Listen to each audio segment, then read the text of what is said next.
É com muito prazer que eu apresento mais essa reunião online do nosso departamento de tocoginecologia, e hoje eu tenho o prazer de apresentar o professor César Cabelo dos Santos.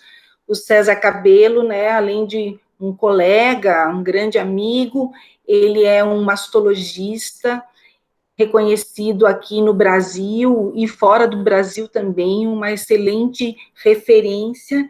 Ele é atualmente o coordenador da área de mastologia da divisão de oncologia do CAISM, uma área bem hipertrofiada aqui dentro do nosso hospital e reconhecida por todo o Brasil.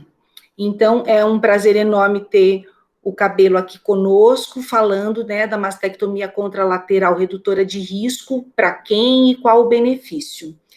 E para moderar essa discussão, nada menos que nosso também mastologista, professor Cássio Cardoso Filho, docente do departamento e também super atuante dentro da área da mastologia. Então, é um prazer, agradeço imensamente vocês e agradeço também porque precisamos trocar a data, teve algum problema aí, né, com relação a feriados de última hora dentro da universidade, então agradeço muito a presença de vocês e, por favor, agora a palavra está com vocês e é uma honra mesmo para o departamento ter pessoas com essa qualidade participando da nossa reunião. Espero que todos aproveitem. Obrigada, Cabelo, obrigada, Cássio. Bom, muito obrigado, Fernanda. Bom dia a todas e todos. É uma grande honra poder...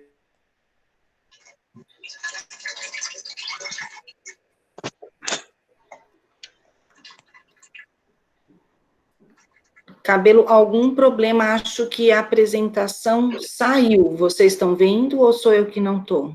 Acho que o Cabelo caiu. Acho que saiu. Aproveitar esse tempo para a gente lembrar a todos aqueles que quiserem participar durante a discussão, que coloquem as perguntas no chat e elas serão respondidas. A gente vai conversar sobre aquilo que foi colocado no chat ao final da apresentação do Dr. Cabelo. Certo? Então, não haverá interrupções e, por favor, vamos fazer todas as intervenções pelo chat para que elas sejam depois colocadas na ordem ao final da apresentação. Fernanda, ele está aqui na sala ao lado, o computador desligou. Ele está religando já e já vai entrar novamente. Mais um minuto, tá bom? Sem problemas, tem muita gente entrando agora, então, e muito obrigada, Cássio, de fazer essa lembrança, para mim já está uma rotina, mas a gente tem que sempre colocar isso. Obrigada, Cássio, e então, só aguardar um minutinho, problemas técnicos, e a aula do professor Cabelo já vai começar. Alô, estão me vendo? Estamos te vendo, mas a apresentação sumiu, Cabelo. Espera um pouquinho que eu vou voltar, então, aqui, espera um pouquinho, perdão.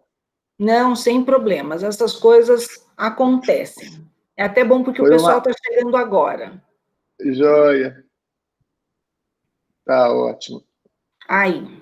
Vê se entrou. Entrou? Entrou, perfeito. Então tá joia. Tá bom, gente. Então, vou pedir também que todos fechem o microfone para não ter problema. Vou fechar o meu agora. Obrigada, Cabelo. Obrigado, Fernanda. Bom, então vou começar do começo aqui, que foi um susto para acordar aqui todo mundo. Bom dia a todas e todos. É uma grande honra poder apresentar esse tema na reunião nossa do Departamento de Tocoginecologia aqui da Unicamp. Agradecer muito a professora Fernanda Zurita, nossa diretora do Departamento de Tocoginecologia, e vai ser uma honra poder estar compartilhando essa apresentação com o professor Cássio.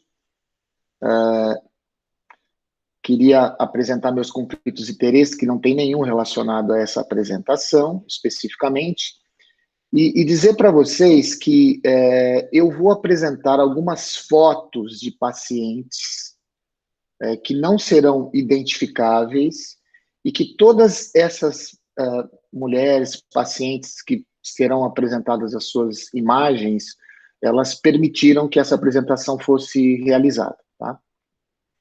Bem, As mastectomias redutoras de risco, antigamente eram chamadas de mastectomias profiláticas, e com o tempo esse termo foi trocado, porque a gente considera redutor de risco porque nenhuma mastectomia, ela exclui a possibilidade de ter alguma doença, então o termo redutor de risco é mais adequado nos dias de hoje.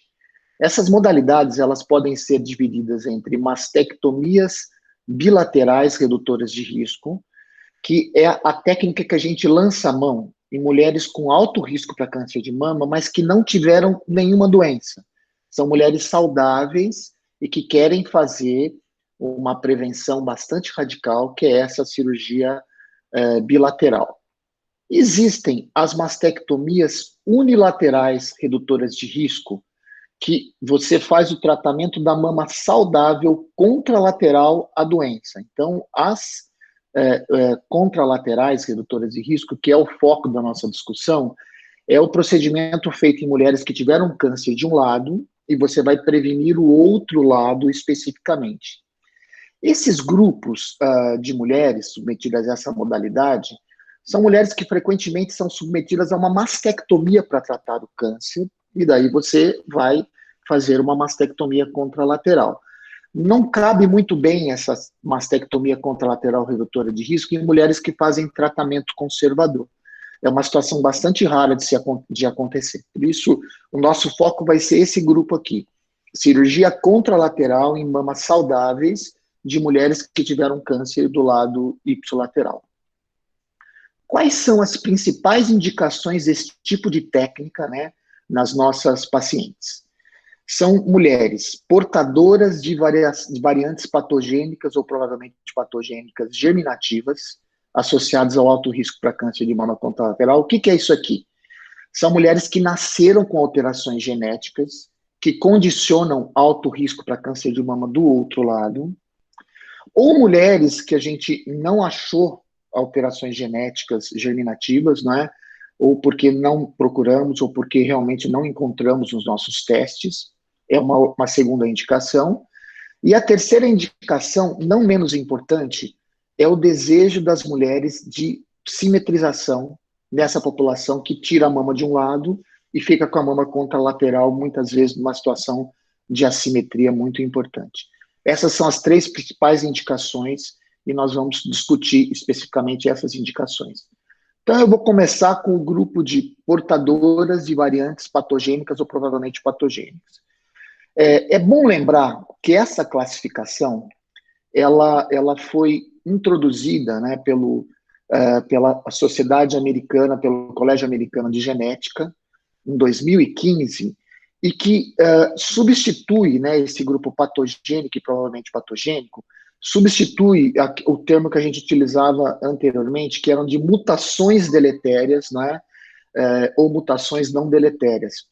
Esse conceito de variantes patogênicas e provavelmente patogênicas é a recomendada hoje, e ela remete uma condição mais favorável na hora que você vai interpretar esses resultados.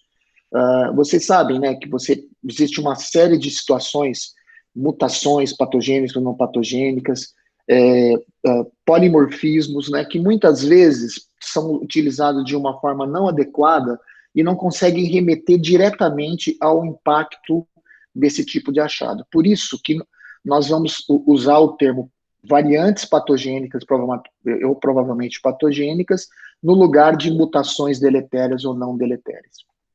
Bom, o que nós sabemos? Cerca de 10% dos casos de câncer de mama são considerados hereditários, ou seja, são considerados que essas mulheres devam ter variantes patogênicas ou provavelmente patogênicas associados à presença desse câncer. Vocês estão vendo aqui uma distribuição dos principais genes com variantes patogênicas ou provavelmente patogênicas no nosso meio, tá? Isso aqui é uma fonte de um laboratório privado, mas que representa bem o que acontece no nosso país. Dados de 2018, é uma grande coorte aí de mais de 1.000 mulheres avaliadas, e de cara o que a gente vê? O gene BRCA1 e o gene BRCA2 correspondem aos mais frequentes dentre esses genes associados a câncer de mama hereditário.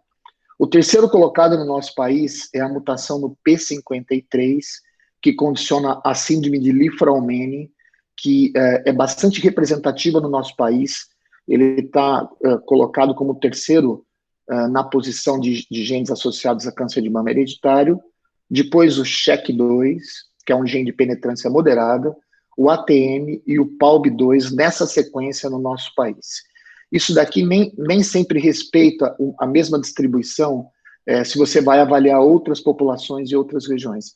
Infelizmente, a gente não consegue uma testagem universal, né, em lugar nenhum do mundo. Então, a gente acaba estimando o comportamento, e essa estimativa é bastante interessante e é o que se espera para a população brasileira especificamente, com o P53 em terceiro lugar, que é uma coisa bastante diferente quando nós vamos avaliar pacientes e mulheres europeias ou americanas, onde o P53 está lá no fim da fila, especificamente. Bom, esses genes todos que eu estou colocando para vocês são genes associados a risco de câncer de mama. Tá? Eles não necessariamente estão associados a risco de câncer de mama bilateral. Então, esse conceito é importante quando nós vamos discutir a cirurgia contralateral redutora de risco especificamente. Mas alguns genes nós sabemos que estão, sim, associados ao risco de câncer de mama contralateral. Então, por exemplo, BRCA1 e BRCA2. Aqui vocês estão vendo uma coorte de quase 500 mulheres da Universidade dos Canadenses, né, de Estocolmo, de um grupo canadense, né, liderado pela professora Kelly Metcalf, de Ottawa, e essa população de mulheres, né, todas mutadas ou não mutadas, dá para a gente ter uma ideia do risco que se tem em relação ao câncer de mama contralateral. Olha só que interessante.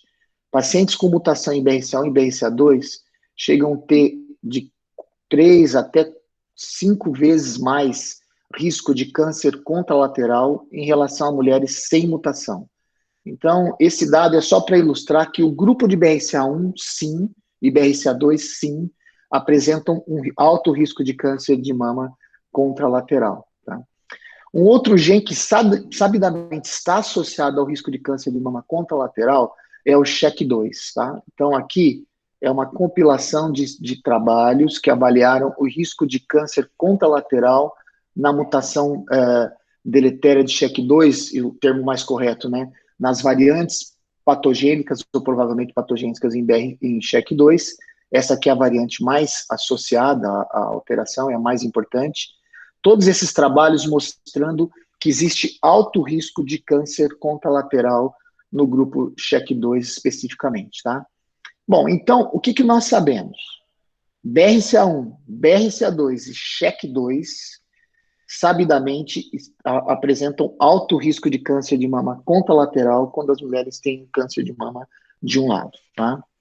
Esses outros genes todos, que são relevantes no nosso país e no mundo, estão associados a câncer de mama, mas nós não temos dados em relação ao risco contralateral, tá? Dada a sua raridade, dada a sua trabalhos não tão frequentes explorando esse tema, nós não sabemos realmente qual a frequência de câncer contralateral nesses genes especificamente. E isso é importante quando a gente vai discutir o tema mastectomia contralateral redutora de risco. Bom, qual o impacto no prognóstico de mulheres submetidas à mastectomia contralateral com essas variantes aí patogênicas ou provavelmente patogênicas? Isso aqui é uma série de trabalhos que foram apresentados, todos são estudos retrospectivos, alguns coortes reconstituídas, né, que correlacionam prognóstico em BRCA1 e BRCA2, né, nas pacientes submetidas a mastectomia contralateral redutora de risco. Todos esses trabalhos aqui que vocês estão vendo mostram um impacto no prognóstico em termos de sobrevida global ou sobrevida livre de câncer de mama específico em quem faz a cirurgia contralateral redutora de risco. Então, vocês estão vendo que não são todos os trabalhos que mostram esse comportamento, são esses daqui que eu estou citando, tá? E eu vou ressaltar o trabalho da Kelly Metcalf, né, canadense, que é bastante interessante. Não é uma série muito grande, mas teve um segmento longo, é uma coorte reconstituída, comparando mastectomia contralateral redutora de risco versus não a realização da mastectomia.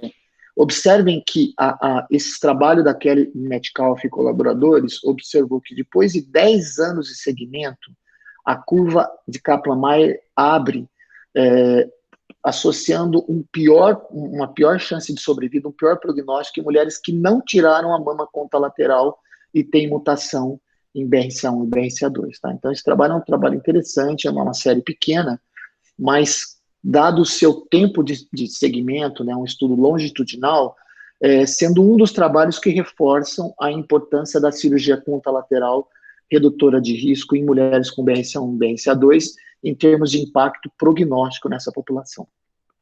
Agora, veja bem, esses outros genes, inclusive o SHEC2, vocês se recordam que eu disse que o SHEC2 está associado sim a câncer contralateral, mas dados sobre o impacto da cirurgia contralateral, tanto no SHEC2 como naqueles outros genes que são importantes para nós em relação ao risco de câncer, não existem, né? Então, eu não sei efetivamente, baseado em evidências, estudos desenhados para isso, o que acontece em termos de prognóstico, tirando a mama contralateral desses genes não BRCA que vocês estão vendo aqui listados, tá? Bom, quando a gente não tem evidência, a gente parte para discussões, recomendações dos experts, né? Isso daqui é uma publicação recente, realizada por um grupo de oncogeneticistas brasileiros que lidam com câncer de mama e ovário hereditários, né? Maria Isabel Achatz é uma oncogeneticista atualmente no Hospital Sírio-Libanês. Ela foi uma das introdutoras aí do conceito da importância de uma mutação fundadora brasileira, que é R33-7H, no Lifraumene, na síndrome de mutação do gene P53, e eles fizeram, né, junto com a Patrícia Prola, Rodrigo Guidalini, eles fizeram recomendações para a população brasileira. Qual que é a sugestão, né, desse grupo de oncogeneticistas? Que se indique realmente mastectomia bilateral e contralateral redutora de risco em mulheres com câncer de mama ipsilateral para BRCA1 e BRCA2, e o grupo recomenda que no P53, que é o terceiro colocado em termos de frequência de mutações em nosso meio, a gente também indique a cirurgia contralateral redutora de risco nesse grupo.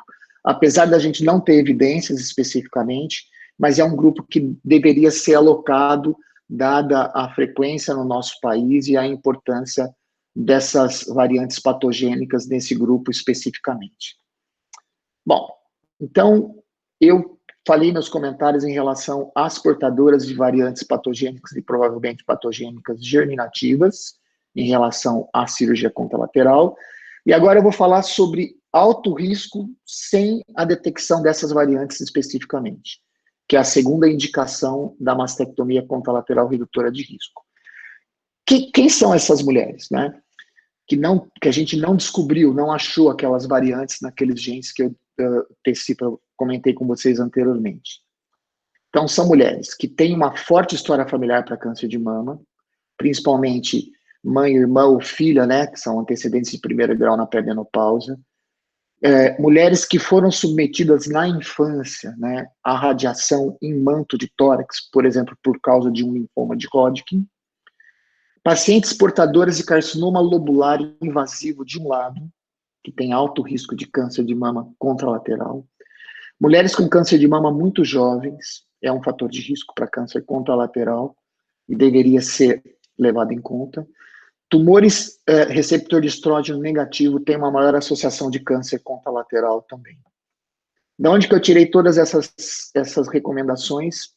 Existe aqui um trabalho bastante interessante, é uma grande coorte reconstituída, que numa análise multivariada correlacionou aqueles fatores que eu descrevi anteriormente para vocês como o risco de câncer contralateral. Então, idade jovem, história familiar. Observem aqui, história familiar não necessariamente com o achado dessas variantes patogênicas. um aumento de risco de até 35% de câncer contralateral em relação a quem não tem história familiar, tá? A morfologia, carcinoma lobular, tá? Normalmente associado a mais câncer de mama contralateral.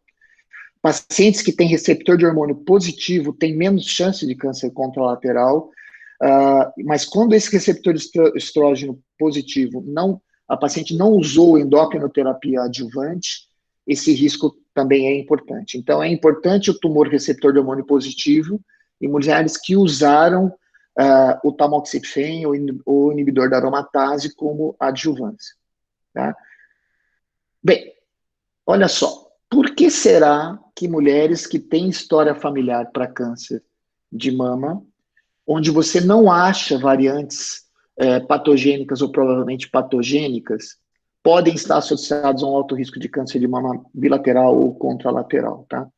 Veja bem, aqui tem um trabalho bastante interessante, que é uma outra série lá, né, da Kelly Metcalfe, o trabalho canadense, que isso daqui se relata o seguinte: são mulheres que um heredograma, um pedigree, uma história familiar de alto risco para câncer de mama hereditário, onde você testou a família e não achou nenhuma mutação, tá? Então, nesses casos que você tem um comportamento familiar importante, um heredograma típico de câncer hereditário, e você testa e não acha a mutação, o risco continua alto, tá? Então, a gente considera esse resultado como indeterminado. Você não consegue concluir que a paciente é negativa, tá? Porque o importante é o heredograma especificamente. Então, é isso que esse gráfico mostra. População de controles normais, mulheres que têm uma história familiar forte com teste negativo, quer dizer, não foi achada a mutação, continuam alto risco. Quer dizer, é muito importante a gente ver o que está acontecendo nessa família, é mais importante até do que o teste especificamente. E por que isso acontece? Porque quando nós sabemos, né, que mulheres que têm um comportamento de câncer hereditário ou familiar, nós conseguimos achar genes, variantes patogênicas ou provavelmente patogênicas, em apenas 50% dos casos. Os outros 50% nós não conhecemos ainda. Ou porque são heranças poligênicas, ou porque são genes ainda desconhecidos, né? E você não consegue, através de um painel multigênico, conhecer todas essas variantes e todas essas associações clínicas. Ou seja, no grupo de mulheres com uma história familiar muito importante, mesmo quando eu não acho uma variância, isso é relevante. E esse grupo poderia ser considerada a indicação da mastectomia contralateral redutora de risco. Esse dado aqui das pacientes que fizeram radioterapia em tórax, em manto, por causa de um linfoma de Hodgkin na infância, né? Esses gráficos mostram um risco importante e absoluto de câncer de mama, né, nessas mulheres, né? Essa população, não existem estudos sobre câncer contralateral, mas nós enquadramos dentro desse grupo, porque é um grupo que vai ser sempre muito pouco representado, porque não é uma população pequena, então nós não vamos ter nenhum grande estudo controlado em relação a isso, mas é uma situação importante que a gente vê realmente casos de câncer contralateral. Então, nós acreditamos que deva ser enquadrado dentro desse grupo especificamente. Bom, então, olha, todas essas populações aqui, que estão enquadradas dentro desse grupo, onde nós não achamos uma mutação, ou a gente realmente não conseguiu testar, não é?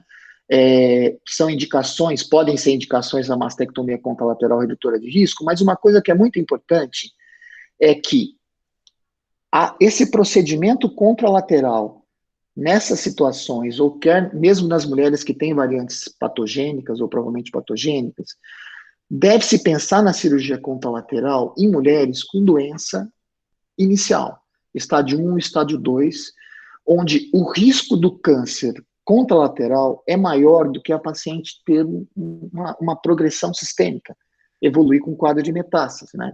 Então, veja bem, vocês imaginam uma situação como essa, né? Essa menina, 29 anos, um câncer de mama grau 3, triplo negativo, né? Que é um CA inflamatório de mama.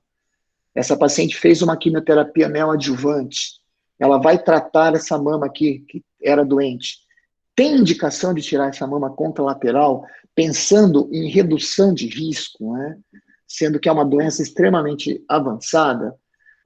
A resposta é provavelmente não. Lógico que tudo nos tempos de hoje deve ser compartilhado com os pacientes. No entanto, a gente tem que considerar muito a indicação de cirurgias contralaterais em mulheres com câncer avançado. O ideal é esperar um tempo e discutir a cirurgia contralateral, talvez de uma forma tardia, em um outro momento, né? Essa menina, por exemplo, é uma paciente que foi tratada aqui no CAISM, e ela acabou, nós acabamos nem operando essa mama aqui do câncer, porque ela acabou evoluindo com a metástase do sistema nervoso central. Vocês imaginam, né, se tivesse sido feita uma cirurgia bilateral nessa paciente, realmente, talvez a gente só gerasse alteração de qualidade de vida nessa paciente, tá? Bom, qual o impacto no prognóstico, né, nessas mulheres, né, especificamente naquela lista que eu coloquei para vocês, da cirurgia contralateral redutora de risco, né, especificamente nesse grupo onde eu não acho essas variantes patogênicas ou provavelmente patogênicas. Isso aqui é uma série de trabalhos publicados, né, em diferentes anos, tem até uma meta-análise, que claramente mostra que tirar a mama contralateral dessa população diminui a incidência de câncer de mama contralateral. Se eu tiro o órgão, eu baixo a incidência de câncer contralateral. E alguns outros, não são todos aqui, vocês estão vendo que não é unanimidade, mostram que também você pode ter um impacto na mortalidade geral e específica também em alguns grupos, tá? Então, claramente diminui o câncer contralateral e pode ter um impacto também na sobrevida dessas mulheres, né, se você indica adequadamente. Esse trabalho é um trabalho bastante interessante, está entre o grupo de situações onde realmente teve impacto na mortalidade das mulheres. É uma série única, corte reconstituída, da professora Judy Bogen, da Clínica Mayo, e ela comparou, isso daqui são pacientes que não fizeram a mastectomia contralateral redutora de risco, e aqui pacientes que fizeram a cirurgia contralateral redutora de risco. Vocês observem aqui de forma significativa um maior tempo livre de doença nas mulheres que tiraram a mama contralateral no tempo e uma melhor sobrevida geral nas mulheres que tiraram a mama contralateral nesse grupo especificamente. São mulheres de alto risco familiar, onde o teste ou o teste foi negativo nas famílias, ou o teste não foi realizado especificamente, tá?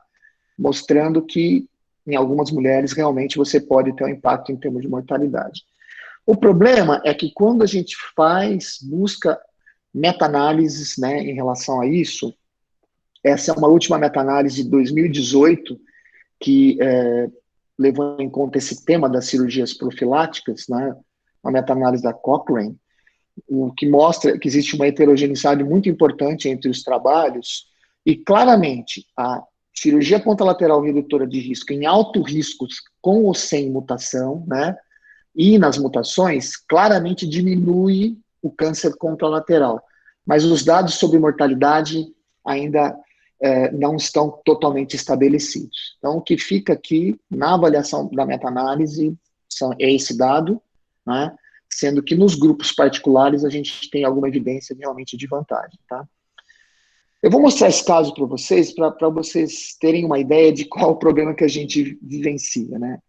Essa senhora era uma senhora que, há 18 anos atrás, quando ela tinha 55 anos, né, tinha tratado aos 53 anos um câncer de mama unilateral. Vocês estão vendo a cicatriz, foi um tratamento conservador, e ela apareceu há 18 anos atrás com uma situação, com ascite, sinais de doença avançada, e era um cistoadenocarcinoma seroso de alto grau de ovário, né, numa paciente que tinha um câncer de mama tratada 2 anos antes, uma situação, uma doença bastante agressiva. Isso aqui são fotos da paciente de 18 anos atrás. Vocês estão vendo aqui, olha, o tumor invadindo o aumento e o músculo reto abdominal. Olha aqui o aumento com tumor. um implante tumoral no apêndice da paciente, e uma fotos assim mostrando do procedimento de radicalidade local. Foi feito uma linfadenectomia reto-peritoneal do rim para baixo, e foi feita uma cirurgia bastante radical, que eu aprendi com a Sophie a fazer, e foi classificada como uma paciente com cisto-adenocarcinoma seroso de alto grau 3. A paciente fez o tratamento de quimioterapia, e depois de 18 anos praticamente, a paciente estava ótima, né? Quer dizer, o tratamento foi muito eficiente. A paciente com 70 anos, tratada de 2 tumores, viva, sem doença, faz a testagem do BRCA, e a gente acha uma mutação deletéria em BRCA1, tá? Então, a pergunta é o seguinte: uma paciente que teve um câncer avançado de ovário, um câncer contralateral de mama, tem indicação de fazer uma cirurgia contralateral, ou até uma mastectomia bilateral nessa idade, né? Tudo leva a que isso não tem impacto nenhum em termos de sobrevida, não é? Apesar de, provavelmente, ela já estar curada dos 2 cânceres anteriores, do ovário e da mama, mas essas situações precisam ser particularizadas. A paciente continua com risco de câncer contralateral. O que aconteceu? Foi optado por um acompanhamento e ela fez um câncer contralateral, acabou sendo submetida a uma cirurgia contralateral e recebeu químio, recebeu rádio por causa da doença contralateral. Tá? Então, o tema da cirurgia contralateral em mulheres de alto risco, com ou sem mutação, é algo que tem que ser levado em conta, não é? E apesar de, por vezes, a gente não conseguir especificar realmente o impacto na mortalidade, isso daqui certamente gera uma série de implicações em termos de qualidade de vida nessas mulheres, tá? Daí a importância de particularizar esses casos especificamente, né? Bom, eu tenho como estimar o risco de câncer contralateral em mulheres com câncer de mama unilateral, com ou sem variantes patogênicas, tá? Alguns autores tentaram fazer isso. Um modelo bastante interessante é esse modelo de Manchester, na Inglaterra, né, que leva em conta alguns aspectos para você conseguir estimar qual é a chance do câncer contralateral, tá? Então, olha só, o modelo de Manchester, baseado na população inglesa, eles descontam de 80 anos a idade da paciente naquele momento do câncer, né? Faz multiplica por um fator aqui de compensação de 0,5 e leva em conta alguns aspectos do tumor para chegar nesse dado. Vou dar um exemplo para vocês aqui. Então, olha só, uma menina de 40 anos, né? Ela teria que, a gente descontando dos 80, 40, multipliquei por 0,5, deu 20%, e com tumor receptor de hormônio negativo, com painel germinativo negativo, quer dizer, não achei variância nenhuma. Paciente na pré-menopausa, né, e com uma história familiar de 2 membros, ela teria 40% de chance de ter câncer na mama contralateral, tá? Então, essa menina com essa situação, câncer de mama unilateral, aos 40 anos, ela teria 40% de ter o câncer contralateral, tá? Essa é uma paciente que poderia ser considerada, né, segundo o grupo de Manchester, acima de 30% de risco contralateral, a gente considera como alto risco, enquanto risco baixo é um risco menor que 10%. Então, essa paciente poderia ser considerada para fazer essa cirurgia contralateral redutora de risco. O grande problema é que esses instrumentos de cálculo da mama contralateral, eles são pouco validados, né? Não existe validação brasileira em relação a isso, né?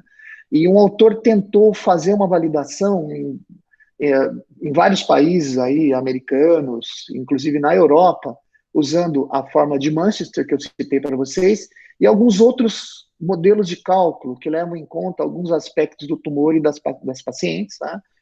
E o que pegou aqui nessa tentativa de validação é que nenhum modelo foi muito bom, né? Vocês estão vendo aqui a área sobre a curva, mostrando aí uma ineficácia desses modelos realmente estimarem o risco de câncer contralateral nas populações, né? Nenhum desses testes foi realizado na população brasileira ainda, é uma ideia de projeto para nós, mas realmente vocês estão vendo que não é muito fácil, né, a gente ter esse dado especificamente.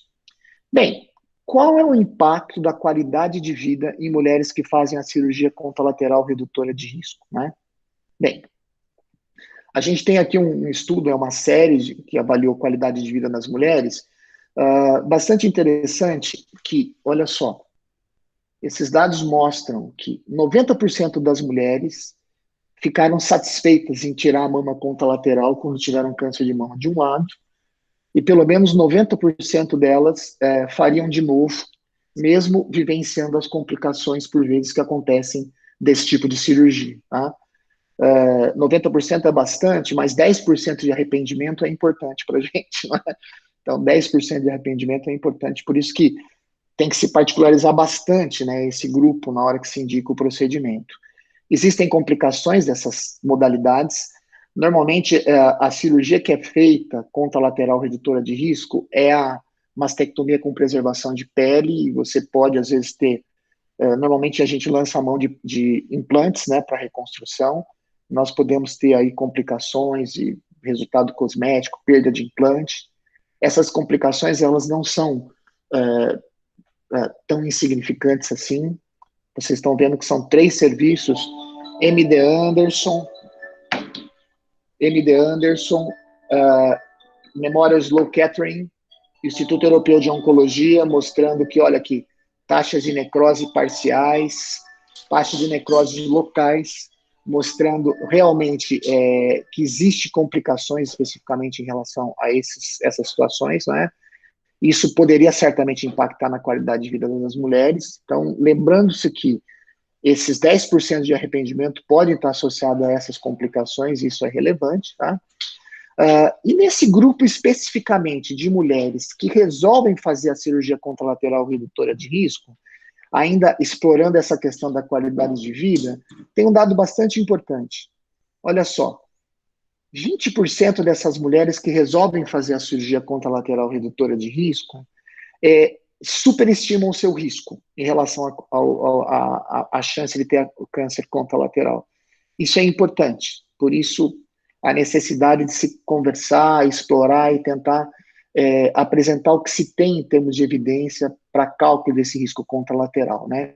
E outro dado importante é o seguinte, a história familiar de câncer de mama é um dado muito importante quando a mulher resolve tirar a mama contralateral. A minha mãe, minha irmã, minha filha teve câncer de mama, esse é um dado importante quando a mulher resolve tirar a mama contralateral. A preocupação em deixar as mamas parecidas, a busca da simetrização, olha, 43% das mulheres, né, acham que é muito importante essa simetrização.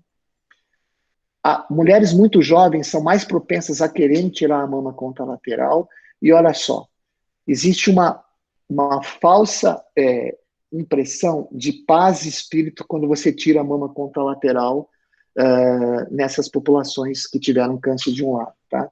Por que isso é falso? Olha só. Isso aqui, gente, é um comportamento em relação à mastectomia contralateral redutora de risco, que está em vermelhinho, olha, de 1998 a 2015, uma tendência de aumento dessa cirurgia contralateral. E aqui, isso aqui é BCS, é Breast Cancer Surgery, tá? Breast Conservative Surgery, quer dizer, é um tratamento conservador.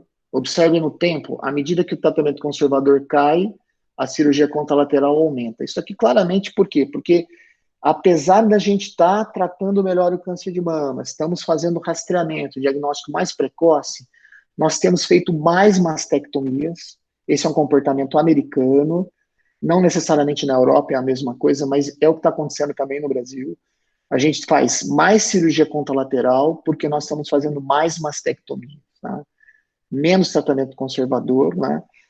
Isso não tem muita lógica, porque a gente tem grandes séries, isso aqui é um exemplo, uma série gigante, que compara tratamento conservador versus mastectomia em diferentes momentos. Aqui a gente está vendo câncer de mama, sobrevida câncer de mama específica, tá? Em tumores com axila N0, N1 e só N2. Observem que o tratamento conservador vai bem nesse período de 99 a 2005. Aqui axila N0, N1, N2, tá? Observem que a mesma coisa acontece mais recentemente, 2005, 2002, o tratamento conservador em relação a câncer, sobrevida a câncer de mama específico, sobrevida global, ele vai muito bem, tá? Então, não é melhor fazer mastectomia do que tratamento conservador para a população geral, e é a mastectomia que acaba gerando a necessidade da cirurgia contralateral. Olha que interessante, tá? E aqui é uma meta-análise em pacientes que fazem neoadjuvância, mostrando que na neoadjuvância a gente tem um pouquinho mais de recidiva local no tratamento conservador. Vocês estão vendo que essa diferença é significativa e tem uma diferença pequena, né? No entanto, sem impacto na sobrevida. Aqui é recidiva local, aqui é sobrevida, tá? Mortalidade.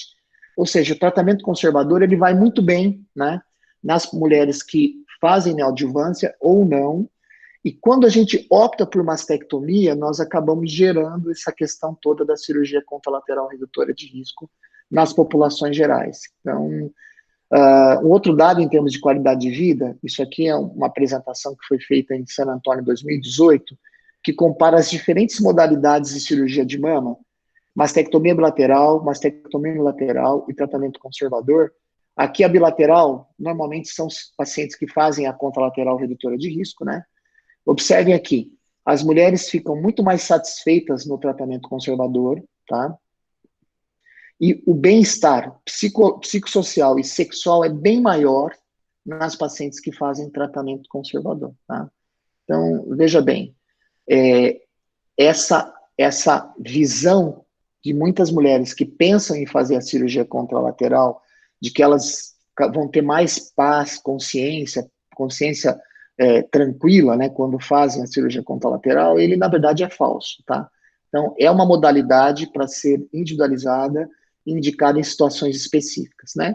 Tanto que, assim, grandes sociedades americanas, europeias, deixam claro que a cirurgia contralateral, ela deve ser indicada para grupos de alto risco, né, que a gente discutiu anteriormente para vocês aí, tá? Então, focar nessa população especificamente e orientar de forma adequada o que é melhor para as mulheres, tá? E, por fim, a questão do desejo da simetrização, veja bem, como eu disse para vocês anteriormente, quando você faz a mastectomia de um lado, você vai criar um problema para a mama contralateral em termos de simetria, tá? Aqui são 2 exemplos de mulheres que trataram uma mama só, aqui é uma mastectomia com preservação de complexo areopapilar, num período longo, do lado direito, outra do lado esquerdo, essa paciente com radioterapia. Vocês observem que a gente acaba tendo uma simetria, tá? E essa simetria, por vezes, ela não é muito bem aceita para essas pacientes, né? Quando eu faço um tratamento conservador, eu consigo simetrizar melhor o lado contralateral, né? E numa mastectomia isso é um problema. Olha aqui é um exemplo de uma paciente que fez mastectomia de um lado e o outro lado fez uma simetrização, uma mamoplastia. Passando-se o tempo, fica assimétrico, né? Então, é um problema que a gente tem em termos de simetria contralateral e, por vezes, acaba-se optando por fazer a mastectomia contralateral para buscar simetria nessas mulheres, né? Então, vocês entenderam? A partir do momento que eu indico uma mastectomia de um lado, a gente passa a viver o problema da mama contralateral, quer em termos de risco da doença contralateral, naquilo que a gente discutiu anteriormente, quer em termos de simetria especificamente, né? Então, por isso a importância da gente particularizar esses casos. Concluindo, a mastectomia contralateral redutora de risco, né? Ela diminui o câncer de mama contralateral nas mulheres com variantes patogênicas ou provavelmente patogênicas, né? Ela pode ter um impacto na sobrevida dessas populações de uma forma não homogênea. Vocês viram que a meta-análise mostrou que os estudos são muito heterogêneos, mas é um dado importante. Apresenta altas taxas de satisfação, mas lembrem aí que a gente chega até 10% de insatisfação nesses grupos, né? E tem taxas de complicações não desprezíveis, por isso que a gente tem que avaliar adequadamente essas populações. No entanto, é o que existe de melhor em termos de simetrização em relação à mama contralateral. O que é muito importante, né? É uma modalidade que existe, ela deve ser levada em conta, baseada naqueles conceitos que foram discutidos, mas é fundamental que a gente individualize, né?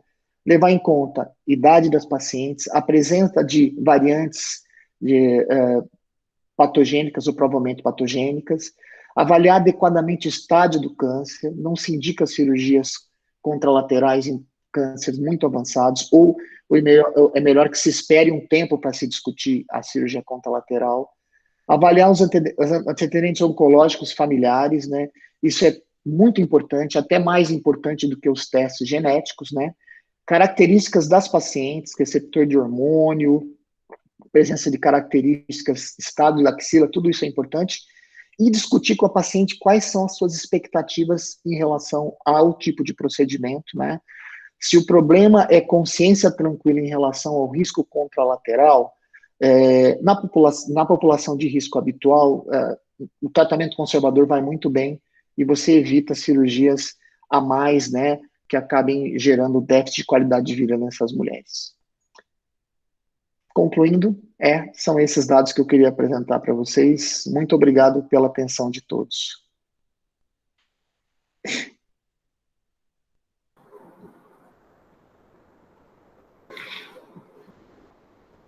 Cabelo, muito obrigada.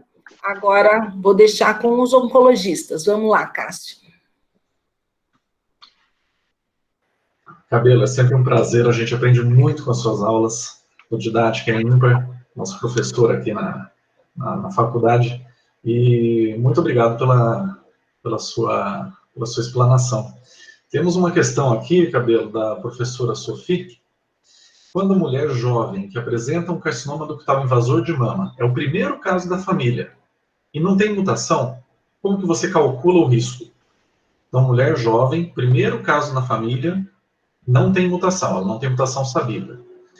E como você calcula o risco? E a pergunta também da Sofia, você indicaria já mastectomia e assim contralateral também, mesmo num tumor pequeno? Bom, muito obrigado, Sofia, pela tua pergunta, tá? Olha só, na paciente que tem o câncer de mama, ela já está com a doença numa mama ipsilateral, tá? A gente pode, como eu te falei, existe esse cálculo no grupo de Manchester, que é uma forma bastante interessante, que a gente pode lançar a mão para estimar esse risco contralateral. Vocês viram, né? Eu usei um exemplo de uma menina muito jovem com tumor que era receptor de hormônio negativo, e a gente chegou a um risco aí de quase 40%, né, de risco contralateral. Então, dá para lançar a mão desse cálculo da Universidade de Manchester, porém, como eu te disse, Sofia, isso não está validado, tá? O que é importante nessas mulheres jovens?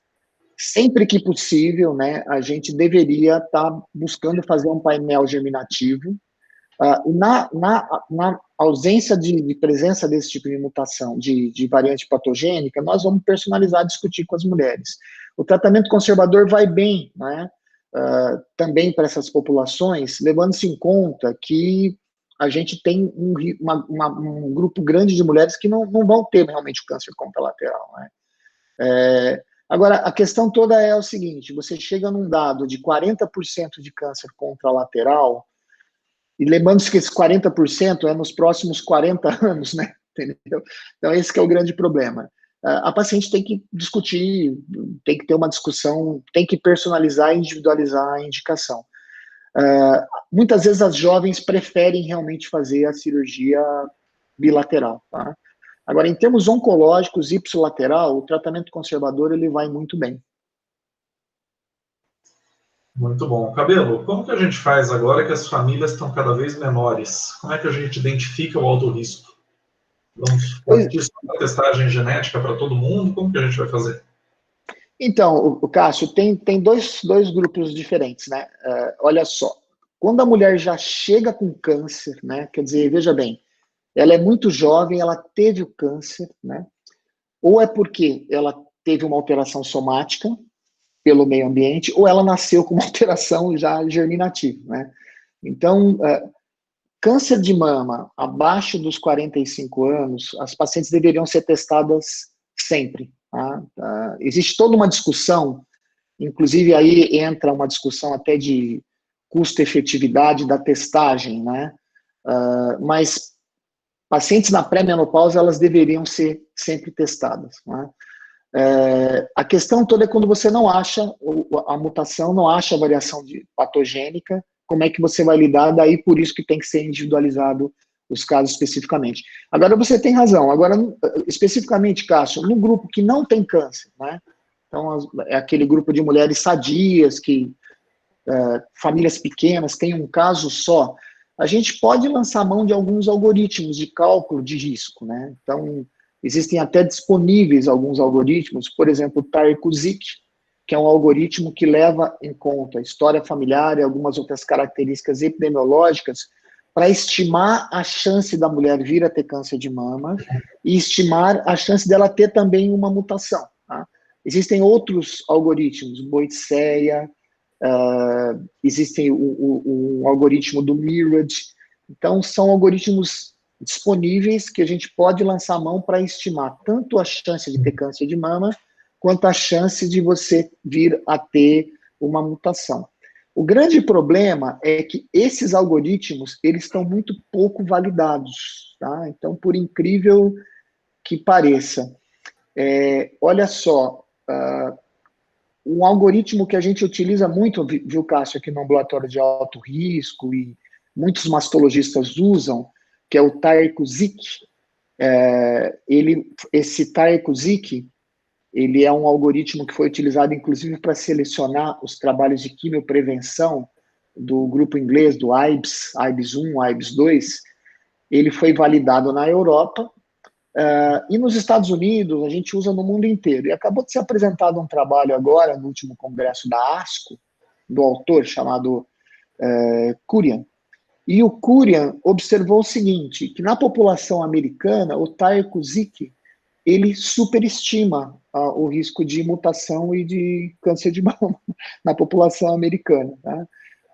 E ele observou, de uma forma bastante interessante, que principalmente nas pessoas de origem hispânica, ele superestima, porque talvez exista algumas variantes, né, genéticas que protegem a penetrância nesse grupo dos Estados Unidos. Agora, você imagina no Brasil, num país miscigenado como o nosso, né, a gente tem uma população hispânica importante, latina importante, é muito difícil a gente estimar esse risco. Tá? De uma forma geral, a gente considera que o risco habitual, ele vai, de uma menina que tem, teoricamente, o risco habitual, ou seja, baixo risco, ela vai ter 10% mais ou menos, né, entre 10% a 14%, de vir a ter câncer de mama do nascimento até por volta dos seus 80 anos. Né? À medida que esse risco dobra, a gente já chama isso de alto risco. Se ela tem 20%, passa a ser alto risco.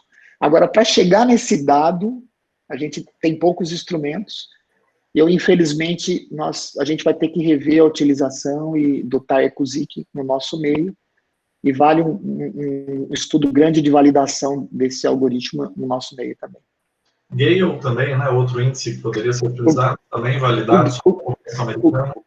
O Gale também. O Gale, ele avalia adequadamente esse risco, né? Mas o Gale é um pouquinho pior, porque quando ele foi elaborado, ele basicamente foi feito na população de mulheres de risco moderado, habitual ou moderado, né? Americana, né? Enquanto o Tarek-Zik, ele conseguiu estudar um pouquinho mais o alto risco. Esses algoritmos são muito difíceis de serem utilizados.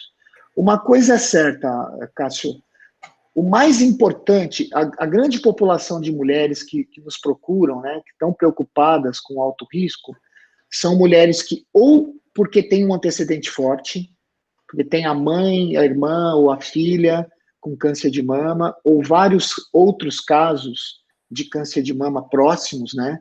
Então, eu tenho minha avó, minha tia, jovens morreram de câncer. Então, esse é um grupo que nos procura. Ou mulheres que têm, às vezes, lesões precursoras, esse antecedente de radiação do tórax é um grupo também bastante importante. Agora, a população de baixo risco, especificamente, ou risco habitual, é uma população que deve ser submetida aos programas de rastreamento convencionais que a gente tem, né? Mamografia a partir dos 40 ou 50 anos, autoconhecimento da mama e acompanhamento com os seus ginecologistas, seus clínicos em relação à mama, tá? Então, agora, esse grupo de alto risco, que tem pelo menos o dobro do risco da população geral, é que a gente começa a discutir. Testa, não testa, qual a abordagem que a gente deve estar levando especificamente, né?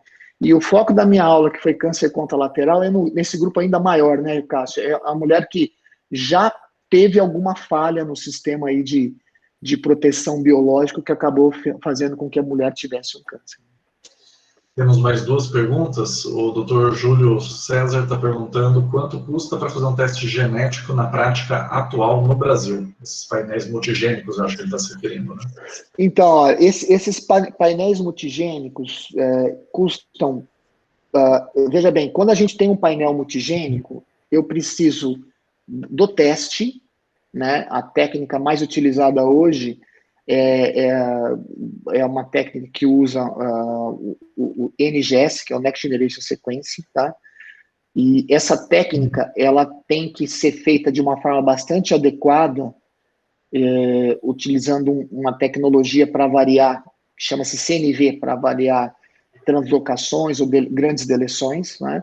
E eu tenho que ter a interpretação de bioinformática quando eu tenho o teste, né? Então, além do sequenciamento das letrinhas, eu tenho que avaliar se tem algum erro nesse sequenciamento, e eu tenho que ter a interpretação do geneticista, inclusive a interpretação em sílica, né, do computador para gerar.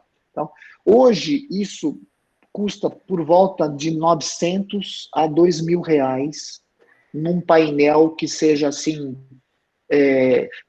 factível para a nossa população de câncer de mama, que a gente não conhece direito ainda, Cássio, qual que é o nosso perfil de mutações, né?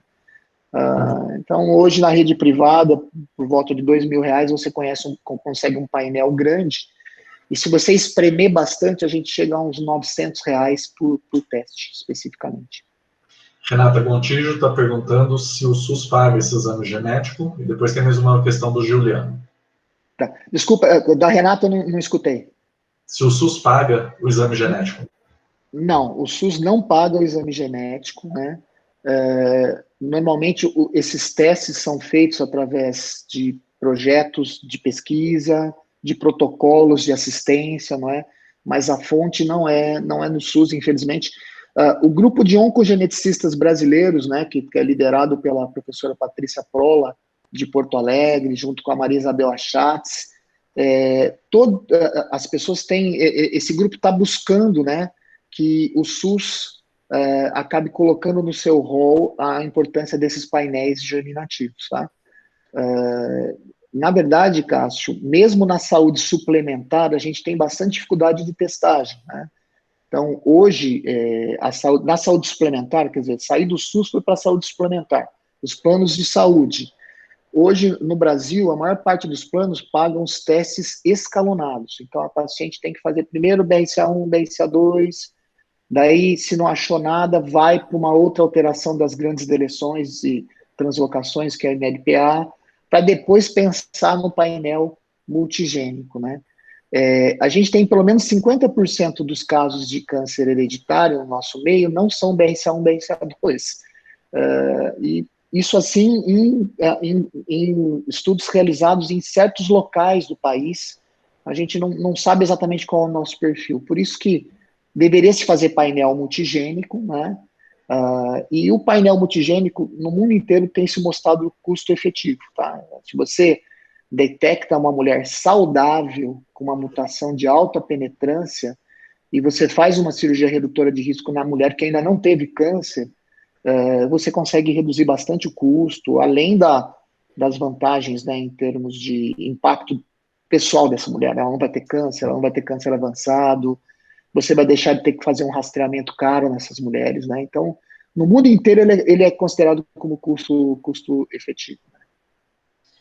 Questão do Dr. Juliano: como discutir a mastectomia contralateral nas pacientes com genes de baixa penetrância?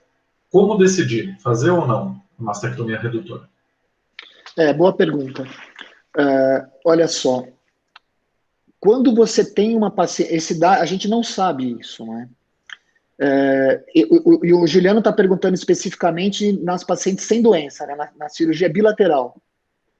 Porque, veja bem, eu considero o seguinte, Cássio, nas mulheres que já tiveram de um lado, né, mesmo em genes de baixa penetrância, a gente já teve um problema. O Juliano, eu vi a pergunta, em câncer. Juliano, eu penso o seguinte, quando a mulher tem um gene de penetrância moderada, mas ela teve o câncer, algo aconteceu para que ela tivesse o câncer. Tá? Então, já houve uma falha aí que permitiu com que houvesse a penetrância dessa variante patogênica ou provavelmente patogênica. Então, eu acho que isso deve ser levado em conta, talvez até mais do que as mulheres que ainda não tiveram, tá? Então, a pergunta é, você tem um check 2, uma paciente mutada com uma história familiar pobre. Será que a gente não pode discutir quimioprevenção nessa mulher? Agora, se ela já teve câncer de um lado, algo aconteceu para que ela tivesse essa penetrância, mas esse é um ponto de vista, tá? O que eu acho que a gente tem que fazer em situações que ainda não foram muito bem exploradas no nosso meio? Nós temos que tentar buscar a melhor evidência e compartilhar as decisões com os pacientes. Eu acho que essa é a forma mais adequada. Individualizar compartilhando. Acho que pode ter indicação, a gente tem que discutir com elas. Perfeito. Doutora Ana Valéria Gheldini, perguntando se existe algum programa de baixo custo para testagem genética. Acho que deve ser alguma questão com laboratórios, se existe algum programa financiado, digamos assim, de testagem. Que eu saiba não, Ana. Que eu saiba não, tá? Nós estamos aqui com um projeto no CAISM, né, para ser implementado, mas, na verdade, nós estamos aqui com um projeto onde, provavelmente, através de uma verba parlamentar, nós vamos fazer uma testagem de um grupo grande de mulheres, mas, assim, um programa especificamente para isso, não, né? Lembrando-se, né, Ana, que o teste, ele é uma parte do aconselhamento genético, né? Então, o teste é muito importante, ele é bastante relevante na hora de se indicar, mas o mais importante é que essas mulheres sejam avaliadas com o heredograma, com o histórico familiar. Quando essas pacientes vêm nessa fase pré-teste, a gente vai discutir se elas vão ser realmente testadas ou não. É interessante porque você sabe que muitas mulheres não querem ser testadas, não aceitam muito bem, né, a testagem. Por isso que no momento do pré-teste, a gente discute o que vai acontecer com o teste, né?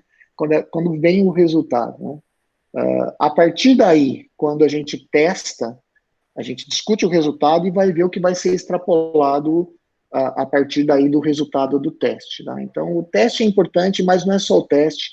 Num ambulatório de alto risco, é muito importante que, além do teste, a gente tenha essa visão de saber entender o que vem em termos de resultado e qual o impacto que isso vai gerar. Como eu disse anteriormente na aula, uma mulher que tem um histórico familiar muito importante, muito relevante, né, e que tem uma testagem onde você não achou nenhum membro da família positivo, mesmo as que tiveram câncer, esse teste ele é inconclusivo, né? Então, a gente pode discutir cirurgia, procedimentos de redução de risco, independente do teste, hein? E é o que se recomenda, inclusive, tá? Ok. Tua transmissão oscilou um pouquinho, Cabelo. Não sei se foi só para mim agora no final, mas acho que deu para captar o... A Sofia está colocando uma outra questão, se o tamanho das mamas vai influenciar a tomada de decisão em relação à conduta cirúrgica. Sim, com certeza, Sofia. Olha só, quando você discute uma cirurgia redutora de risco, né, a gente tem que minimizar, veja bem, são mamas sadias, não é? E a gente tem que minimizar as complicações. A ideia, o foco de uma cirurgia redutora de risco na reconstrução ainda é um foco reparador, tá? Mas a gente tem que tentar buscar o melhor resultado possível. Então, dependendo do tamanho da mama, às vezes a gente lança a mão de procedimentos com mais de uma etapa. Você pode fazer uma cirurgia redutora de risco em 2, 3, até 4 etapas, tá? Dependendo de como é o tamanho da mama. Por vezes você precisa primeiro fazer uma mastopexia, levantar, né, a mama, né, a gente fala levantar, subir o complexo areopapilar, reduzir um pouco essa mama, num segundo tempo, fazer uma mastectomia, colocar um expansor e num terceiro tempo colocar a prótese definitiva, né? Em certas circunstâncias, você precisa tirar o complexo areolo-papilar e reenxertar. Então, a ideia é que qualquer cirurgia reparadora de mama, ela não necessariamente tenha que ser feita num tempo só. A gente, por vezes, faz em mais de um tempo. Às vezes, nas pacientes que têm câncer, no lado do câncer mesmo, às vezes a gente tem uma dificuldade maior de fazer um procedimento em 2, 3 tempos, né? Mas na cirurgia redutora de risco, a ideia é se fazer, explicar para o paciente que o procedimento pode ter que ser feito em mais de um tempo. Sofia continua aqui, tende a indicar mais mastectomia nas mulheres jovens com mamas pequenas que já gostariam de colocar a prótese antes de achar o câncer, por exemplo? Olha só, Sofia, muito obrigado por essa pergunta, esse questionamento. É muito importante, sabe, Sofia, quando a paciente vem discutir uma cirurgia redutora de risco, né? E isso pode acontecer em mulheres ainda saudáveis, né? Sem risco, com risco habitual, e que vem com aquele conceito, já que eu vou colocar uma prótese, porque eu já não tiro a mama e coloco uma prótese, né? Vou ficar mais protegida. E, na verdade, esse conceito não é adequado, né? A mulher que tem a ideia de fazer um procedimento estético e vai aproveitar para tirar a mama e colocar uma prótese, ela está fadada a ficar desapontada com os resultados, né? Então, uma cirurgia redutora de risco, ela deve ser feita com critério oncológico. A gente deve tirar o tecido mamário de uma forma adequada, mantendo retalhos finos, né? Nem sempre é fácil você saber até onde a mama vai em relação à pele. Às vezes existe uma fáscia que separa a mama da pele, mas muitas vezes isso não acontece. A gente usa aqui no CAISM o critério de espessura de retalho de 5 milímetros, tá? Para que você consiga tirar todo o tecido, porque ir para uma cirurgia como essa, né, principalmente nas mulheres de alto risco, e deixar muito tecido mamário para tentar ter um resultado estético melhor, né, pode acabar dando uma falsa sensação de proteção dessas mulheres, tá? Então, isso vale para cirurgias redutoras de risco e para cirurgias terapêuticas também. Então, veja bem, a nossa política aqui no CAISM e na sociedade de mama é passar para as mulheres essa impressão. A mastectomia redutora de risco é uma mastectomia que é feita para que você não tenha câncer, e o foco da reconstrução é reparador, não é? A gente busca resultados estéticos bons, né, o melhor possível, por vezes até a mama fica até melhor, né? Mas assim, não é esse o foco. Uma outra coisa muito importante, né, é que numa mastectomia, 100% das mulheres vão perder a sensibilidade do complexo areolo-papilar. Isso é uma coisa que, por vezes, é muito importante para a mulher, não é? Porque pode influenciar na sua vida sexual, né? Para algumas mulheres, essa sensibilidade do complexo areolo-papilar é muito importante. E numa mastectomia redutora de risco, você secciona o terceiro intercostal, que é responsável por essa sensibilidade, e a mulher não vai ter mais sensibilidade no mamilo, tá? E, por vezes, vai sempre ter uma sensação de algo artificial, né, no tórax. Existem alguns colegas europeus, né, o mesmo grupo canadense que vive nos lugares mais frios, que as mulheres reclamam muito de frio, né, como um dia de hoje que a gente viveu aqui, que não é nada comparado com o que se vive lá na Europa, né, no hemisfério norte.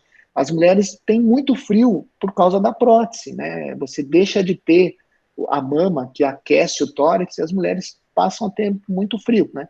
Então, por isso da importância da gente individualizar, discutir com as mulheres, discutir as expectativas que elas tenham, abordar isso que a Sofia colocou em relação ao tamanho da mama, para que a gente possa chegar no melhor possível, né? Muitas mulheres não querem fazer um procedimento feito em 2 ou 3 vezes, né? Isso pode ser um fator que vai gerar o não procedimento, né? Então, tudo tem que ser muito bem conversado.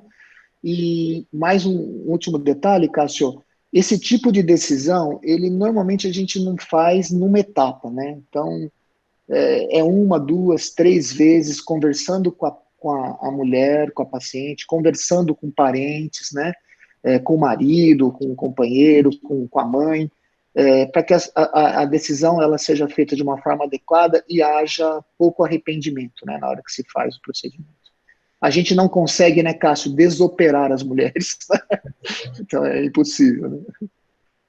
Cabelo, mais uma questão. Mastectomia contralateral redutora de risco numa paciente que tenha um câncer em estágio avançado. Chegou um paciente com 2B, com 3A, paciente de 28 anos, um triplo negativo. E aí, como é que fica a discussão em relação à mama contralateral nesse cenário? Olha, Cássio, veja bem, eu acho que nós temos que ter bastante honestidade e transparência na conversa com as pacientes, né? Então, esse conceito de que o câncer contralateral, a incidência de câncer contralateral tem que ser maior do que o risco da doença sistêmica, né? É um conceito que é importante. Então, eu acho que a gente tem que sentar e conversar com as mulheres, né? Que esse procedimento contralateral pode ser que na verdade, não tenha utilidade, mas é lógico, você vê, não é muito fácil você lidar com isso, né? Você falar para o paciente, olha, não adianta porque você vai evoluir mal, não é assim, né? Eu acho que nós temos que discutir que a cirurgia contralateral, naquele mesmo momento, pode ser que atrapalhe o tratamento do lado ipsilateral. Você imagina, né, Cássio, você fazer uma cirurgia contralateral que complique e vai atrapalhar, por exemplo, a radioterapia da doença do câncer, né? Então, esses cânceres localmente avançados, normalmente começam com tratamento sistêmico, e mesmo quando respondem bem, a paciente vai ter que fazer radioterapia. Então, a gente já tem que sofrer com a reconstrução do lado do câncer, né?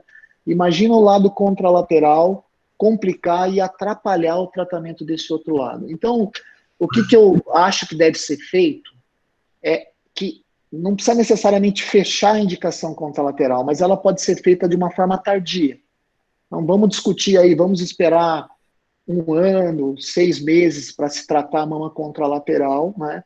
E mantendo, né, quer dizer, a esperança de simetria para essa mulher e aguardando uma recuperação e o tratamento adequado do tumor ipsilateral. Eu acho que dá para conversar dessa forma, né? Mas é lógico, a paciente tem que participar ativamente. O que não se pode fazer é um tratamento da mama sadia atrapalhar o tratamento do câncer, que isso pode ser uma coisa desastrosa para ela. Legal. A gente está chegando em fronteiras aí do conhecimento, né, Cabelo? Com essas indicações, as simetrizações contralaterais. Vamos pensar em uma jovem, 29, 30 anos, fez um tratamento, um tumor estágio 1, 5 anos livre de doença. Pensar na mama contralateral é importante. É importante estar sempre tendo isso. A gente traz alguns dilemas éticos que não são mais os dilemas da paciente oncológica, mas são das previvors, né? Aquelas pacientes que começam a ter o risco, não mais da doença oncológica, mas o risco futuro, o risco previsto, né, de uma neoplasia. Então, esses são os dilemas, né, que começam a aparecer. Tem também a questão você simetrizou uma paciente e aparece um tumor incidental do outro lado. Então, são todas questões que precisam estar muito bem pactuadas, né, com a paciente, com a família, com a equipe multiprofissional que está acompanhando esse caso, essa paciente, para que ela tenha, assim, a melhor qualidade de vida e o melhor desfecho, né, para todas essas intervenções que a gente está propondo. Com certeza, Cássio, a orientação é essa mesmo, né? Eu fiz questão, viu, Cássio, na minha apresentação, quem teve a oportunidade de ver, das pessoas que estão presentes, de que eu acho que esse dado da simetrização é um dado importante, né? Às vezes a gente vê as pessoas falando, mas quer fazer só porque é estética, né? Eu acho que, veja bem, isso é muito importante. A gente tem que realmente levar em conta que simetria é muito importante. Por isso que toda vez que se indica uma mastectomia num câncer, a gente tem que lembrar da mama contralateral, tá? Que isso vai gerar uma série de implicações. E eu acho que se nós, né, que operamos mama, sempre tivermos isso em mente, a gente vai levar em conta aí que é mais um critério para se defender o tratamento conservador, né, Cássio? Na minha opinião. Quer dizer, que é um tratamento que vai muito bem, mas, assim, lógico, vamos discutir, vamos viver as angústias das mulheres, né? Vamos ver a história que elas vivenciam. Essas mulheres de alto risco, por vezes, a gente tem um grupo muito heterogêneo. Você tem desde meninas, né, que todo mundo na família morreu de câncer e ninguém sobreviveu, outras que a família inteira está ótima, apesar de terem mutações, variações patogênicas ou provavelmente patogênicas, né? Então, essas coisas precisam ser conversadas. Então, minha mãe fez um quadrante há 20 anos, está ótimo, é BRCA1, né? Então, eu acho que isso deve ser levado em conta, né? Sim. A gente tem que buscar melhor evidência e estar discutindo com as mulheres o que pode ser feito, né? Nós vamos ter um outro panorama que a gente não tinha, né, Cabelo? A gente pode estar propondo cirurgias conservadoras em pacientes que a gente não sabia que eram não sabidamente mutadas, mas que vão se descobrir um P53. Como saber isso de antemão?